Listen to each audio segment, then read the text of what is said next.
Hi, it's Rabbi Jeremy from Mahar, and this is our next Words on Wednesday this is really 2 days before Rosh Hashanah starts. So, we already had a couple weeks of words related to Rosh Hashanah and to Yom Kippur, the Jewish high holidays. So today, we won't focus on those so much, but on a couple of words that are actually really important kind of all the time, as well as specifically on the high holidays. So those two words are Shalom and Kol. So first, Shalom, and you'll see that these two words are related, by the way. Shalom means peace, hello, or goodbye. But what's really interesting about the word Shalom is its root.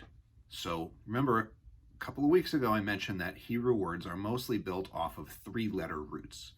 So the word Shalom comes from three Hebrew letters, Shin, Lamed, and Mem. And Shin, Lamed, and Mem mean peace, but they also mean wholeness. W-H-O-L-E-N-E-S-S. Wholeness.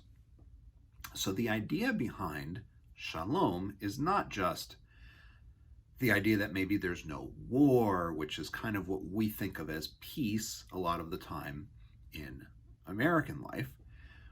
We're not just talking about there not being war, we're talking about peace as being whole, that society is whole, that the world is whole, that everything is together and it all fits and it all works and it all makes sense.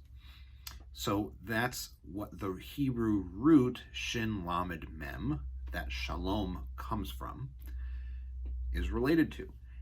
And that idea of something being whole means that we have other words like shalem, which means complete or whole.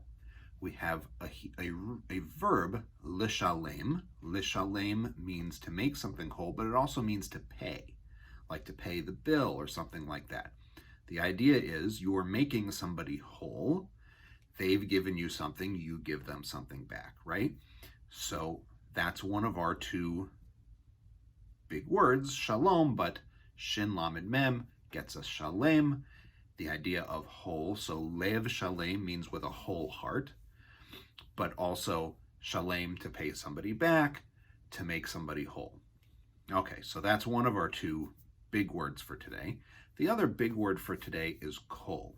So there are a couple of different ways to spell kol in Hebrew, and one of them means voice, and the other one means all. And we're interested in the one that means all. We can talk about the one that means voice some other time. So the one that means voice is started with a kof, but the one that means all starts with a kaf. And this seems like it wouldn't be so important until you see that the letters look totally different. So you'll see them on the bottom of the screen so that you can figure out, okay, here's kol with a kaf versus kol with a kof, and what's the difference? So we're talking about kol with a kaf.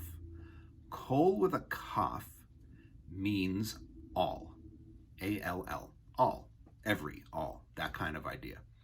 And it can also mean whole, which is why we're talking about it alongside shalom, because they both refer to the idea of a whole thing or an everything.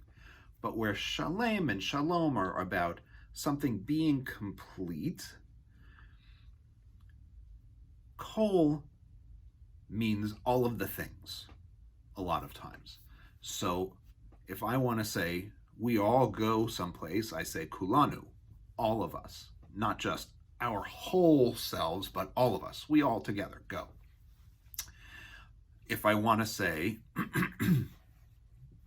that I'm including everybody in a group, I'm talking about all of those people over there, I say kulam, all of them. If I want to say the whole world, I say kol ha'olam, the whole world. So our Na'aseh Shalom song that we sing on lots and lots and lots of Mahar holidays, Ve'al kol ha'olam, let's make peace, Na'aseh Shalom, al kol ha'olam, let us make peace for the entire world, everybody in the world. all of the world. So it's a little different from shalom, right? Shalom is the idea that something is all together and whole, like it's all intact and all of its pieces fit together, whereas kol kind of a lot of the time just means all of it, all of the little pieces. The condition it's in, maybe, maybe not, all of its pieces. So Kol Yisrael, all Israel.